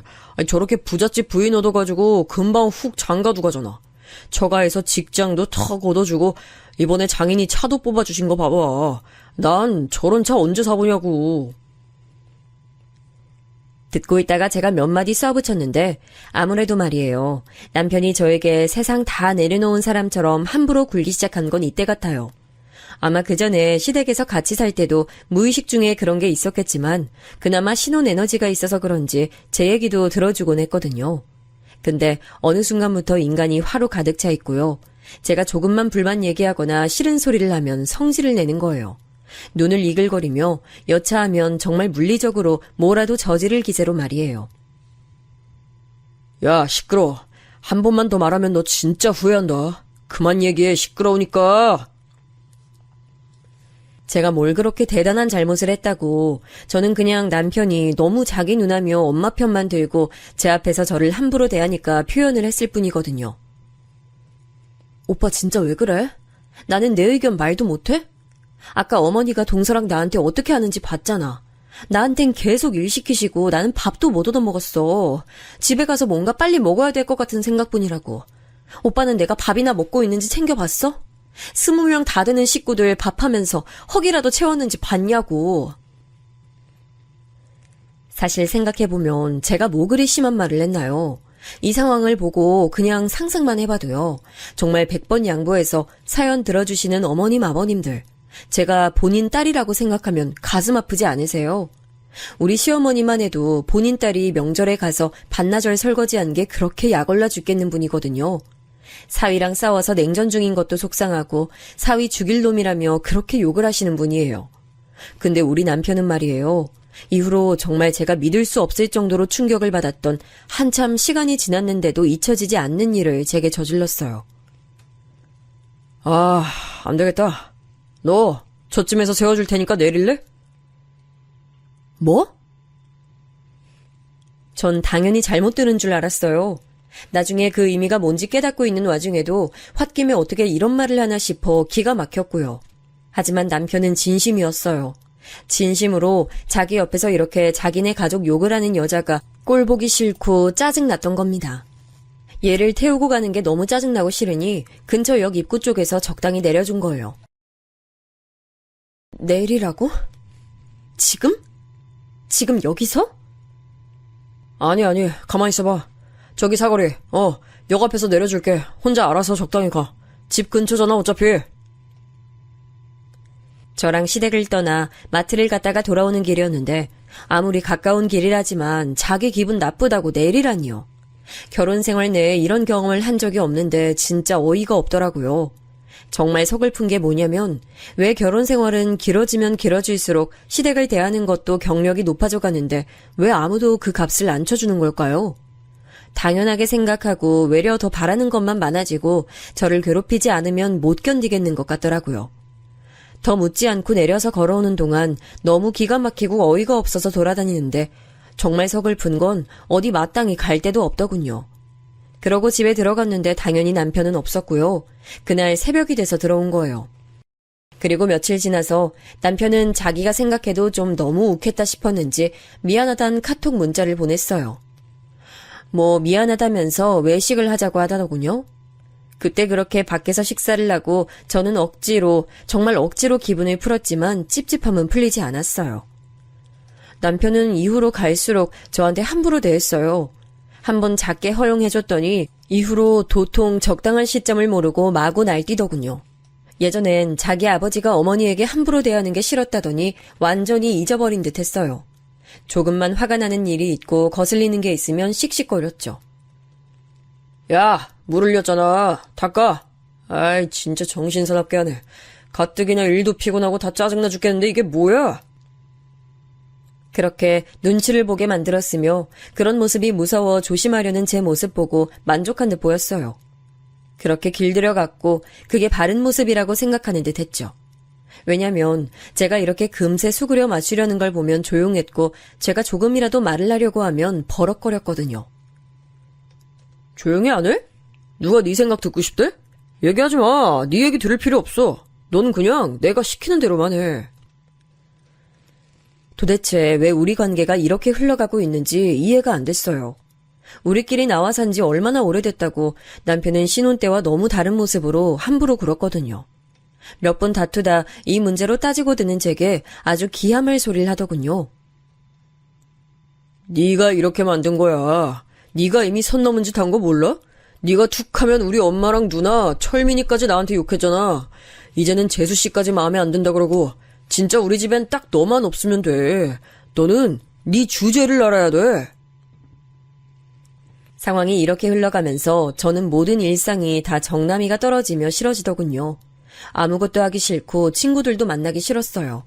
뭔가 망가지기 전 마지막 발악이었던 것 같은데 지금 생각해보면 그렇게 해서 살아남겠다고 했던 행동 같아요. 생존 본능이랄까, 그래야만 남편한테 인정받고 숨 쉴 수 있을 것 같았어요. 오빠, 우리 어머니랑 여행이라도 갈까? 어? 나 오늘 피곤해서 친구들이랑 술 먹고 올 거니까 그렇게 알아. 그리고 이따 집에 엄마 온대. 네가 엄마랑 알아서 시간 잘 보내. 이때 어머니는 딱히 용건도 없는데 들이닥쳐서는 저에게 소일거리를 잔뜩 주고 아버님 욕에 본인 사위 욕에 맘에 안 드는 시고모들까지 그렇게 실컷 입으로 털어대더니 밥 얻어드시고 가시더군요. 남편은 저에게 자기 엄마를 맡겨두곤 유유히 사라져서 토요일 아침부터 그 다음날 새벽까지 술이 떡이 되도록 안 들어왔어요. 그날 어머니에게 꽤 모욕적인 소리를 들었던 저는 아마 여러모로 한계에 치달았습니다. 정말 더 이상 뭘 퍼내려고 해도 퍼낼 수 없이 쩍쩍 갈라진 가뭄 같은 마음을 안고 남편이 들어오길 기다렸어요. 남편은 역시나 술에 취해서 들어왔고 잠깐 붙잡고 얘기하자는 저에게 또 짜증을 내더군요. 야, 나 잘 거야. 피곤하다고. 그냥 놔둬. 말 걸지 마라, 어? 이렇게 극단적으로 변해버린 남편을 따라다니며 시중드는 것도 지쳤고 언제 갑자기 벌처럼 집에 들이닥칠지 모르는 어머니의 방문과 핀잔, 멸시에 저는 정말 질려 미칠 것 같았어요. 게다가 이런 흐름이 계속되니 동서도 뭔가 그런 냄새를 맡고 은연중 무시하더라고요. 어머, 형님. 이런 걸 형님이 잘하시니까 대신해 주시면 안 될까요? 전 정말 요리나 이런 거 하나도 할 줄 몰라요. 떡이랑 나물이랑 재료는 사왔는데 이거 제가 하다가 다 망칠 것 같아요. 형님이 해주시면 제가 이따가 설거지 열심히 할게요. 시댁 가서 이런 식으로 늘 일을 벌리고 수습은 제가 하게 하고 어머님, 아버님, 남편과 시댁 식구들은 모두 동서편만 들었어요. 재수씨니 새아가니 하는 정식 명칭을 붙여 동서를 부르면서도 제게는 다들 호칭을 제외하고 부르거나 어머니는 어쩌다가 기분이 나쁘면 연소리를 붙여 함부로 부르기도 했어요. 생전 잘하면서 농담으로도 우리 엄마한테도 들어보지 않은 소리인데 어머니는 그런 말을 서슴없이 했어요. 무튼 저는 이렇게 머릿속이 윙윙거리고 정말 미치기 직전인 정신상태였고요. 남편은 맞춰주는 것도 끝에 다다랐기 때문에 굳이 제 할 말을 다 토해내버렸어요. 당연히 남편은 중간부터 말을 끊으려고 했고 그래도 제가 듣지를 않자 급기야는 물리적으로 저를 제압하려고 하더군요. 손찌검을 당하고 아픈 건 둘째치고 그 모멸감을 믿을 수 없었던 저는 남편을 한번 올려다봤어요.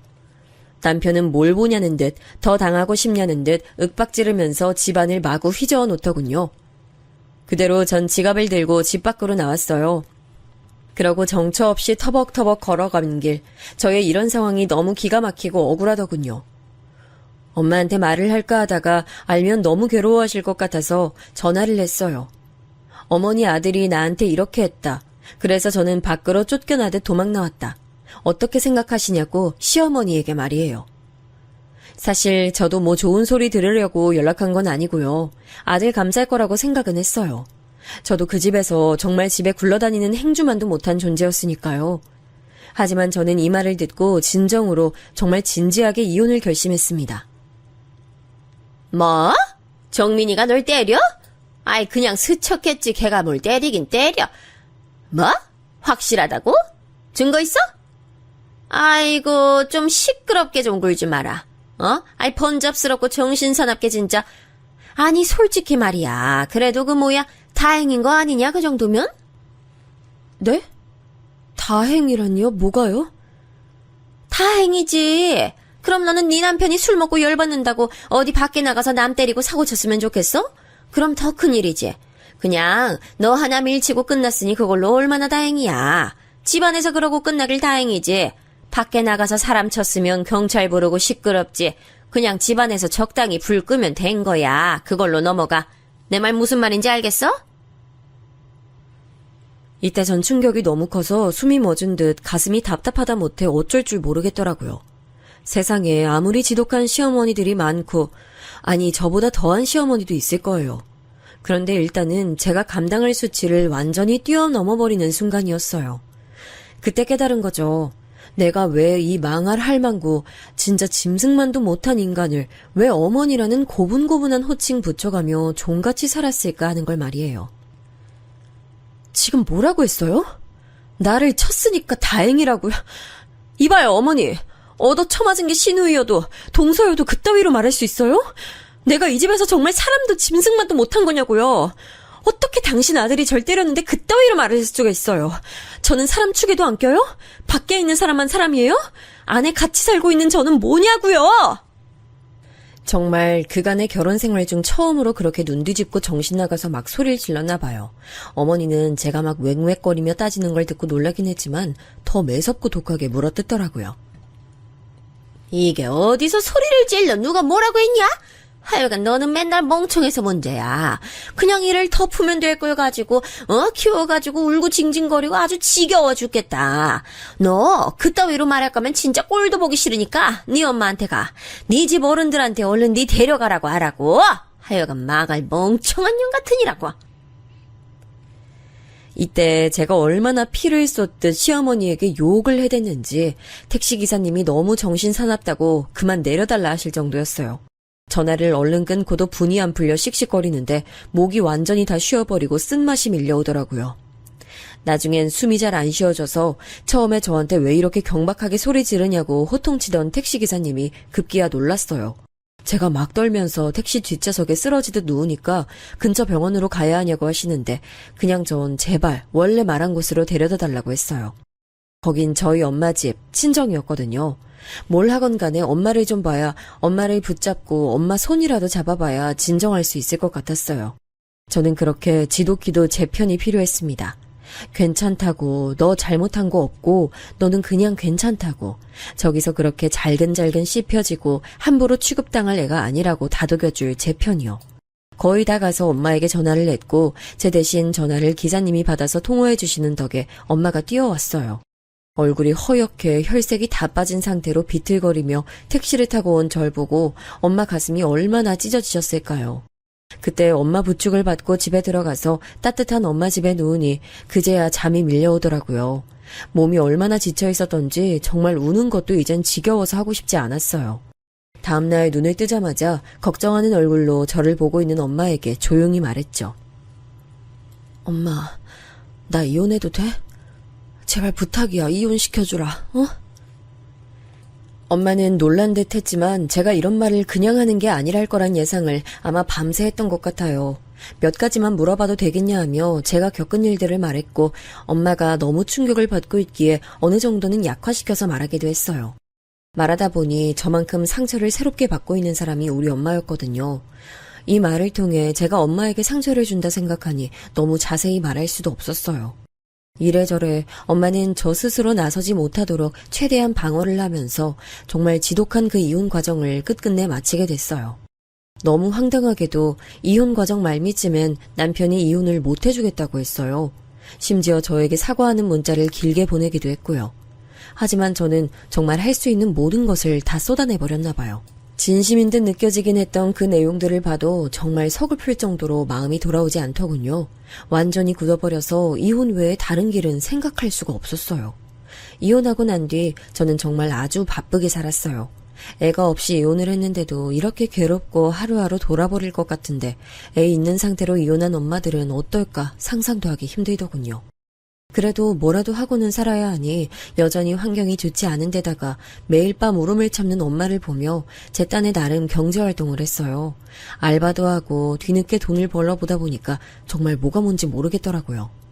와중에 주부들끼리 모여서 하는 창업활동이 있다고 해서 그쪽도 나가봤는데 결국은 자리 싸움이고 그 안에서도 파벌이 있어서 어울리기 싫어졌어요. 저는 당시 싸움이란 건 정말 너무너무 질려있는 상태였기 때문에 누구를 미워하고 갈리는 건 알아서 피해 다니게 되더군요. 하지만 그런 식으로 하면 정말 아무것도 할 수가 없는 거예요. 그나마 인터넷으로 창업하시는 분들을 알아보니 그나마 주방 일을 쭉 해온 제가 할 수 있는 건 샌드위치나 토스트 같은 것들을 파는 것이더군요. 당시엔 아는 사람도 없고 뭣도 없어서 정말 맨 땅에 헤딩하듯 알바를 하며 돌아가는 업무를 배웠죠. 그러다 제 딱한 사정을 알고 함께 얼마씩 투자를 하겠다며 친구들이 나서주긴 했는데 지금 생각해도 참 안타깝지만 역시 사업은 같이 하는 게 아닌가 봐요. 그중 한 명이 중간에 이 아이템을 다른 데 팔아버리고 잠적해서 5명이 나란히 좋은 마음으로 하려던 게 끝났어요. 상처가 남는 상태가 돼서는 이후 우리들 간의 화제에서 창업은 입에 올리지 않을 정도로 끝이 나빴습니다. 그러다 보니 저는 이제 혼자 살아남아야 했어요. 그나마 제게 조금의 길이 열린 건 그때 엄마가 알고 있는 분이 소개시켜 주신 작은 원룸 자리였는데 그 안에서 장사를 해도 된다고 하더군요. 아마 부동산 쪽이랑 잘 아시는 분이었던 것 같아요. 제 사정도 엄마를 통해서 들어서 알고 있었고 딴에는 도움을 주겠다며 그런 자리를 소개해 주신 거죠. 결론부터 말하면 저는 그곳에서 토스트와 음료 그리고 간단한 메뉴들과 음료를 팔기 시작하면서 비로소 돈이라고 부를 만한 수입을 얻게 됐어요. 거의 시작이라고 말할 수 있는데 당시에 정말 너무 바쁘고 할 일도 많고 밤낮 없이 일에 치여 살다 보니 다른 일들을 미처 신경 쓸 수가 없더라고요. 악을 쓰고 잊으려고 했던 것도 있지만 경제활동을 좀 해보겠다고 힘들게 살다 보니 제 큰 트라우마인 이혼을 크게 생각할 수 없었어요. 왜냐면 솔직히 그 악랄한 시어머니 정도까지는 아니더라도 제가 배달 장사를 하고 음식 판매를 하던 와중에 만났던 손님들, 업자들, 그리고 계속 뭔가를 소개해오던 어른들이나 치근덕대던 사람들까지 어쩜 그렇게 다 골고루 진상인지 몰라요. 인간 군상이 다양할 수밖에 없다지만 어쩌면 시어머니 같은 인간을 통해서 그나마 학습한 게 나았던 걸까요? 아무리 지독하게 제 속을 썩일지언정 저 정도로 저를 무시하고 짓밟아대는 사람은 없었습니다. 이미 그런 내성이 생겨서랄까 아무튼 사람으로 인한 스트레스는 그냥 그럭저럭 그러려니 하고 지나가게 됐어요. 그쯤 되니 엄마도 조금은 신기해 하시더군요. 네가 진짜 죽기 살기로 고생하면서 하니까 돈이라도 벌리는구나. 이제 보면 너 이혼 잘했어. 엄마도 그동안 마음고생 많이 했는데 앞만 봐도 너 이혼 잘한 것 같아. 갑자기 왜 그런 말을 해, 엄마는? 엄마는 눈물을 얼른 닦더니 코가 맹맹해져가지고 이렇게 말을 하는데 맞는 말 같은 거예요. 그동안 사람들이 엄마한테 홀로 딸도 용케 시집 보내고 넉넉한 집에 보냈다면서 딸이 참 행복하겠다고 했거든. 근데 엄만 자신이 없더라고. 우리 유진이가 그런 집에 시집 가긴 했는데 유진이는 정말 행복하게 맞는 걸까? 결혼한 게 얘한테 맞는 선택이었을까? 엄만 자신이 없었어. 전 생각도 못했던 일면을 엄마에게 듣게 된 거예요. 엄만 겉으로는 사람들에게 딸이 결혼했고 잘 살고 있다고 가벼운 그냥 얘기를 했지만 늘 불행해 보이고 지쳐 보이는 제 모습을 떠올리며 엄마도 괴로웠던 거죠. 그 말을 들으니 정말 가슴이 찢어질 듯 아프더라고요. 그러던 와중에 제가 시작했던 음식 장사는 물살을 타고 흐름이 좋아져 종잣돈이라고 부를 만한 돈이 생각보다 꽤 모였어요. 장장 5년이라는 시간에 닿기까지 진상들도 많이 만나고 돈을 이렇게 만져본 적이 없어서 투자도 겁없이 했다가 크게 얻어맞기도 했어요. 하지만 나중에 임대 관련 사업으로 팁을 얻게 되고 어느 시점부터 감이 잡히게 된 거예요. 저도 저의 이런 변화가 스스로 놀랍게 느껴지기도 했고 물론 투자에서 잘 안 된 것도 있지만 부동산 관련해서도 감이 많이 좋아졌더군요. 그런데 정말 그런 와중에 불쑥 제 안에서 스프링처럼 퐁 하고 튀어오르는 게 있었어요.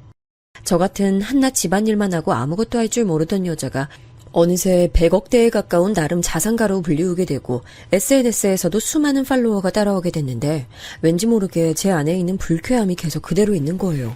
뭔가로 덮고 닦아내고 그러면 될 줄 알았는데 인생의 힘든 길목마다 자꾸 떠오르더군요. 그건 바로 시댁에 대한 안 좋은 기억들, 시궁창 같은 추억들이었어요. 그들에게 당했던 끔찍한 차별, 무시당한 것들, 남편에게 함부로 달아줬던 상황들, 막말이나 여러 가지들이 끊임없이 떠오르는 거예요. 대체 이걸 어쩌면 좋지, 어떻게 복수라도 해야 하나 싶던 차에 제가 유튜브였나 어딘가에서 강의를 듣게 됐어요. 근데 정말 듣는 순간 아주 아프게 저를 때리는 듯한 가슴을 깊이 울리는 내용이더군요. 사람이 힘들 때 우리 뇌가 움직이게 돼요. 다시는 그런 위기에서 닥친 일을 학습하지 말라고 방어하는 차원에서 뇌가 이런저런 힘들었던 기억을 촤라락 펼쳐주는 거예요. 그런데 가끔 오류가 나서 쓸데없이 안 좋은 기억들을 너무 많이 소환시키거나 혹은 너무 오랫동안 그 창이 떠 있는 거예요. 그럼 사람은 계속 안 좋은 기억에 휘말려 있고 부정적인 생각을 하게 되는 거예요. 정확하진 않지만 대강 이런 뉘앙스의 글이었거든요. 제 딴에는 잊고 내가 더 잘되면 된다는 주의로 살아왔고 그걸 원동력으로 해서 더 열심히 살자고 막 뛰어왔어요. 근데 잘 모르겠는 거예요. 저 강의를 들으니 굳이 점 찍고 복수가 목적이라기보다는 그냥 한 번은 매듭을 짓고 싶더라고요. 어떤 방면이든 간에 제 자신을 나타내고 그들에게 명확하게 입장을 전달하고 싶었어요. 그래서 제 비서를 데리고 함께 이전 시댁 기억을 더듬어 대충 아직 남아있는 전 남편이나 시누이의 카톡 사진을 조사해보고 주소 변동이 없단 걸 확인했어요. 그리고 곧장 시댁으로 찾아가게 됐는데요. 근처에서 서성거리다가 집으로 들어가는 전 시어머니를 발견한 거죠. 전 곧장 날선 목소리로 불렀어요. 그때 참 다행히게도 시어머니 혼자 있지 않고 그 표독스러운 시누이도 옆에 붙어 있더군요. 안녕하세요, 어머니. 형님, 저예요. 유진이요. 제가 떡하니 서서 팔짱을 끼고 제 차 앞에서 그들을 불렀어요. 그랬더니 둘은 저를 보고 처음에 못 알아보는 듯 했어요. 그러다가 눈살을 찌푸리면서 다시 보더니 험악한 얼굴을 한 상태로 인지하더군요. 너 뭐야? 뭐냐고, 뭐야? 저요. 저 이전 며느리였던 유진이요. 아시면서 왜 그렇게 부르세요? 적어도 이때까지만 해도 되게 세된 목소리로 탁탁대면서 말을 했고 비서에게는 차에 있으라 하고 저만 움직였어요. 잘 지내시나 봐요. 할 얘기가 있어서 왔어요. 그러자 뭐가 그렇게 억센 일이 있었는지 아니면 원래 인상대로 고약하게 나이를 먹어서 더 못돼진 건지 얼굴이 더 심술궂게 변했더군요.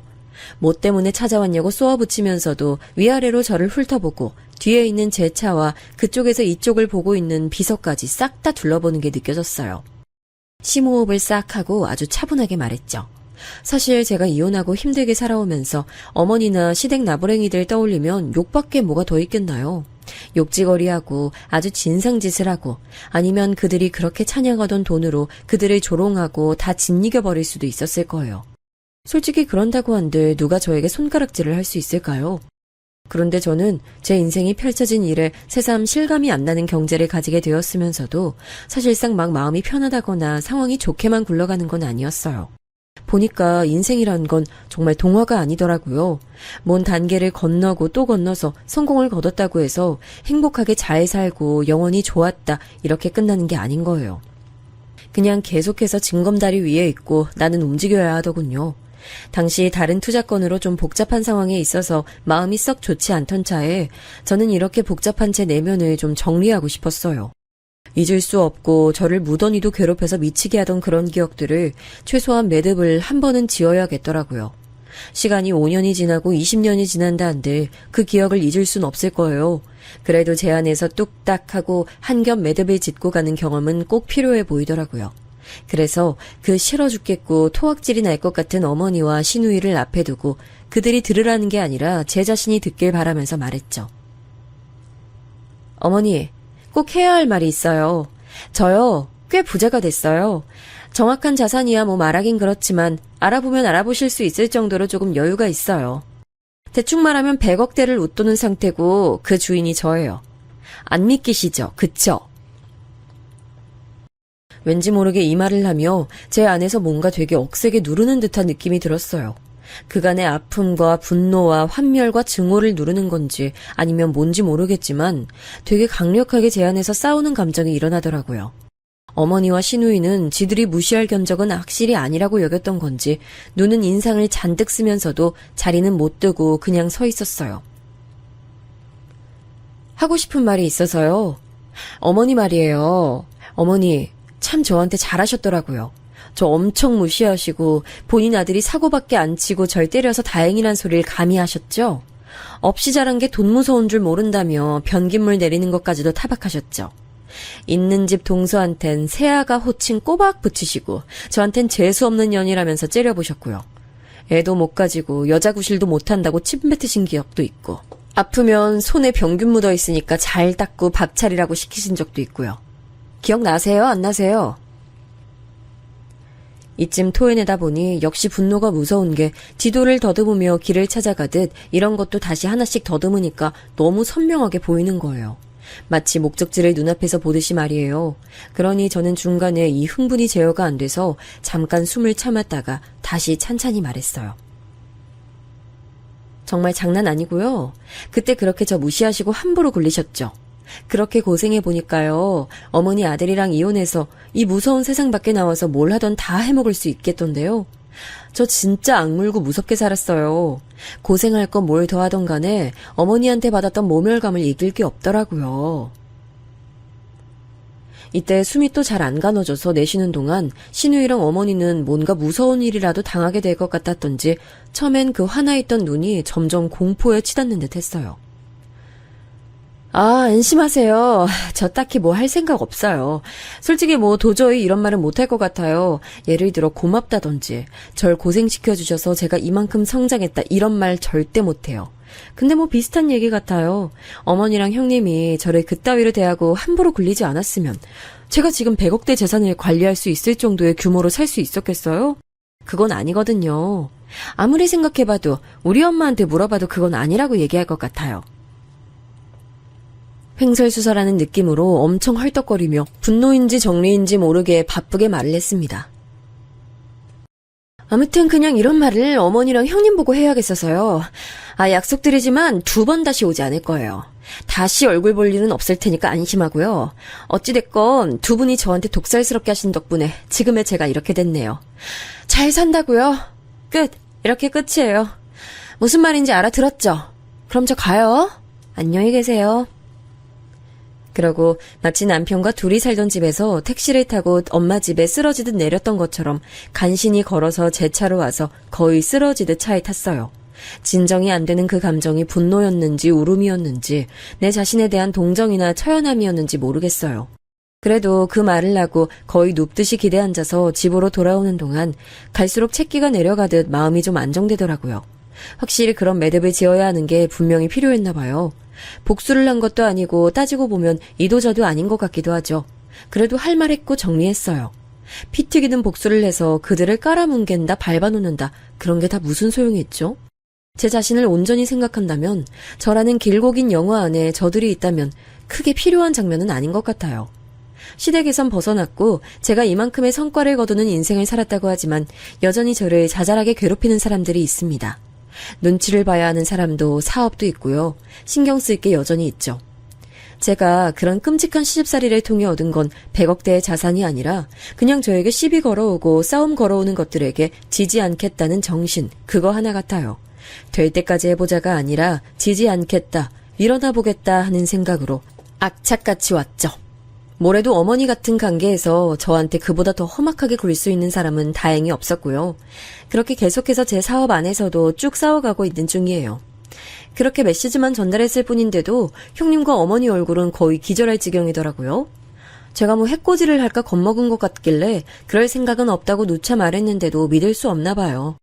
그건 죄 지은 거 많아 불안할 일 많은 그들 몫인 거고 저는 이대로 우직하게 제 갈 길을 가려고 합니다. 솔직히 쓰면서 많이 힘들었어요. 기억들을 끄집어내고 거기에 다시 몰입이 되어 생각을 하다 보니 정리를 한다는 게 참 쉽지 않네요. 들어주시는 분들도 이 힘든 얘기 같이 들으시느라 고생하셨네요. 감사합니다.